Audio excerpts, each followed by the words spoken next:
Jean Manning is a journalist who stumbled into a strange world when she started asking questions about alternative energy sources and heard the story of an early 20th century inventor named Nikola Tesla.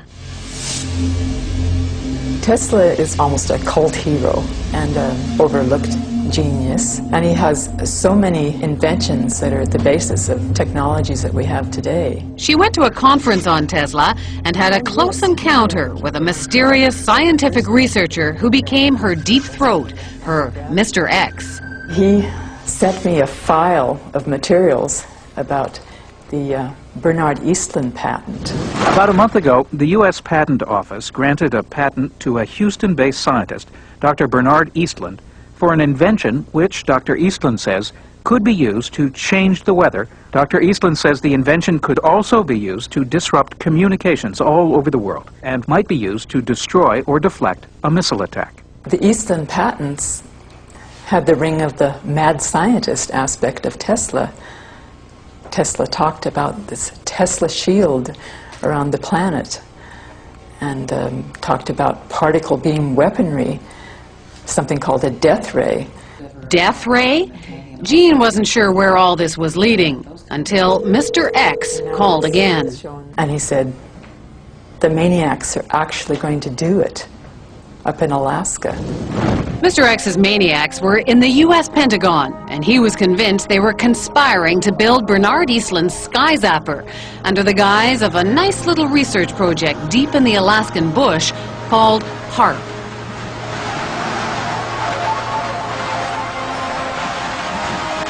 The basic concept is to build a very large antenna, then to utilize a large amount of power and to beam those radio waves up into the upper atmosphere. Have you approached the Pentagon with this invention? Yes, and what I'm not at liberty to tell you is the details of what that interaction has been. The word spread through the Alaskan bush, and soon a band of suspicious Alaskans set out to warn people about what they saw as the U.S. military's secret agenda.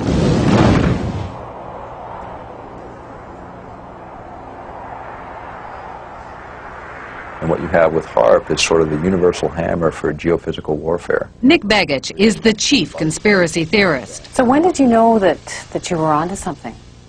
I think as soon as I saw the references to Tesla's work, and when I read Bernard Eastlund's original patents, I realized that what we really had here in Alaska was a prototype for a ground-based Star Wars weapon system.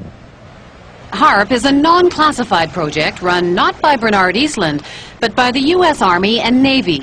The official HAARP story is told by one man, John Heckscher. It consists of several types of transmitting instruments and numerous scientific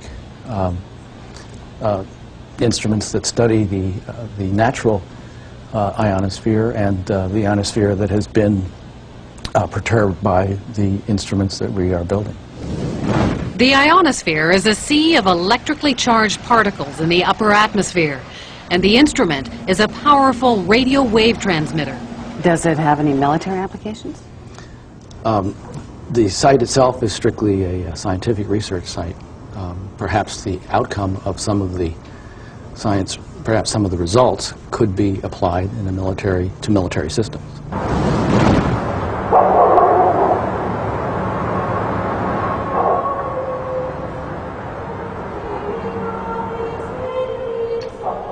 Just a little physics project? Jim Roderick isn't buying it. He's been gunning for the real goods on HAARP, and his weapon is the internet. The military is incapable of doing pure science. Science is conducted by them for application in weapon systems, for no other reasons. From his shack in the middle of an Alaskan village, Jim and his co-conspirators around the globe have been tapping into databases. They've dredged up hundreds of long-buried scientific reports and even some internal documents from the military. They call it the world's first techno-protest, and they did it all on the military's own baby, the net. Plans for HAARP activities correlate with projections of what can be done in the Eastland patents. It's that simple. So it's not a coincidence? It's not a coincidence. Well, I hate to disagree with you, but it's not his patent that we're building. Superficially, yes. They send energy up into the ionosphere, but the Eastland patents require huge, prodigious, in fact, amounts of power, like 100 billion watts. Remember that number, 100 billion watts. You'll hear it again later. HAARP requires only 3 million watts. There is a paper trail leading us back to Eastland. No, there is not. There is no paper trail that I'm aware of that's leading back to Eastland. Eastland used to be an employee of the company which is building HAARP, but that's pure coincidence. Is it also a coincidence that the tiny company that owned Eastland's patents was later swallowed up by an enormous military intelligence firm called E-Systems?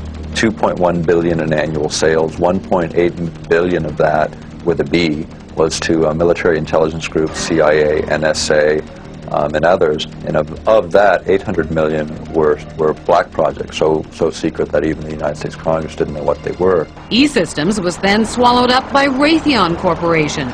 It too specializes in super secret contracts with the Pentagon.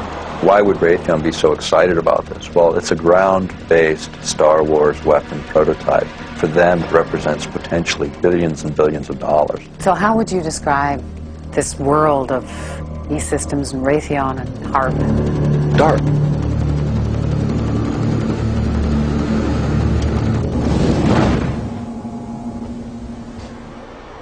There's a lot of people around here that have a really lot of strange ideas, and I think many of them are pretty bizarre. Michelle Angbrittson keeps the HAARP computers from freezing up in between visits from the military scientists. Do you know, do you understand what they're doing here when the scientists come in? You mean when the scientists come in and shoot the beams up?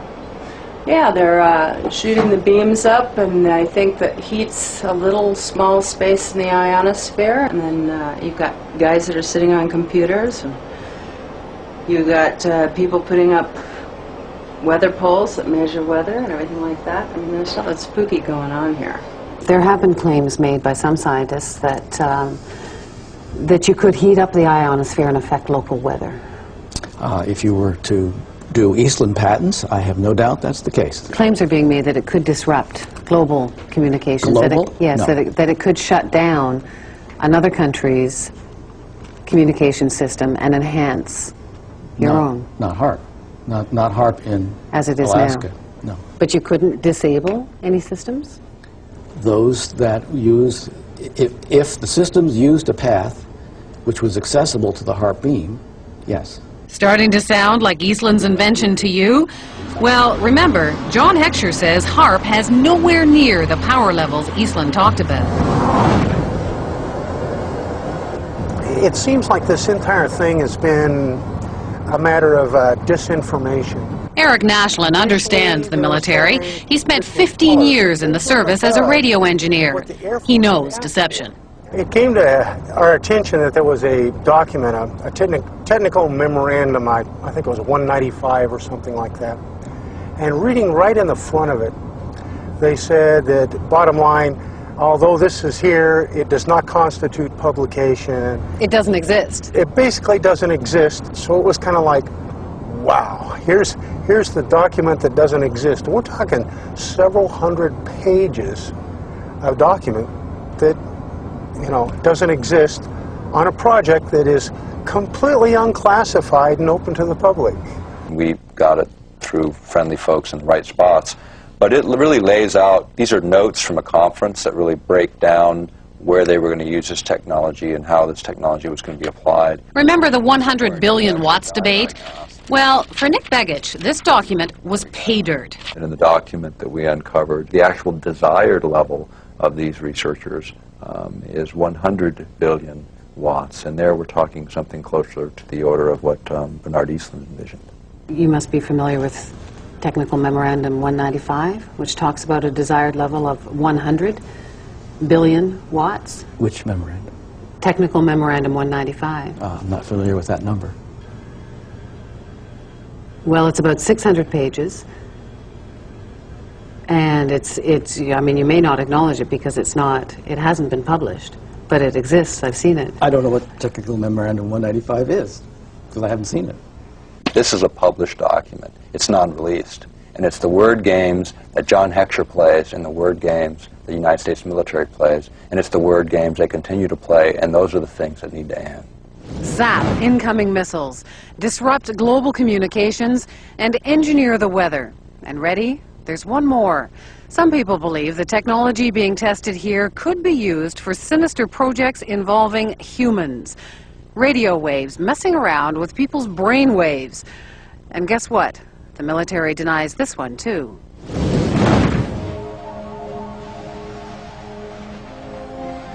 The human mind is subject to being affected by radio frequency energy, and that's what this device is. In other words, you can move the moods of large populations using this kind of technology. So now we have not just maniacs in the Pentagon, but a bunch of Dr. Strangeloves? Pretty weird stuff.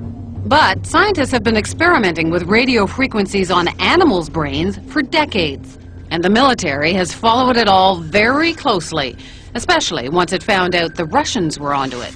It was all kept a deep, dark secret by the two superpowers. Back in the 60s, the Soviets began zapping the American embassy in Moscow with a low-frequency beam. No one knows for sure what they were up to, but one theory is that they were trying to mess with people's central nervous systems. And one report did say the diplomats got depressed a lot. And hey, just think of all the nifty applications against the enemy. Why blow people up when you can drive them crazy? From documents dating back into the early 80s, we see that the military had discussed the possibilities of mind control through radio frequency energy. The possibility is there. The military has studied it. A 1982 Air Force report called radio frequency energy a major new research initiative and said that RF can, quote, disrupt normal purposeful behavior. A 1987 military report called for more research on RF energy as a non-lethal weapon, while pointing out that most of the existing technology is classified. And sure enough, in 1993, there was a big conference at Johns Hopkins University. Here, the entire conference was classified. But the agenda wasn't, and weapons using extremely low radio frequencies, or ELFs, were listed as a very attractive option. Is it just a coincidence that there's been all of this talk and that HAARP will be experimenting with this? Is that all just coincidence? I believe the ability of ELF to affect the mind is a side issue for us. It may be real. I can't say. It's been exceedingly difficult to find information on what is supposed to be a major new initiative of the military. All we see is HAARP. Well, then I'm being kept in the dark, if that's the case. The question is, could they, would they? And we believe they can, and we believe they will. Somewhere, at some point, all of this technology merges at some level within the Pentagon, and it happens to be in Alaska, and it happens to be now. It isn't just conspiracy theorists who are concerned about HAARP. In January of 1999, the European Union called the project of global concern and passed a resolution calling for more information on its health and environmental risks. Despite those concerns, officials at HAARP insist the project is nothing more sinister than a radio science research facility.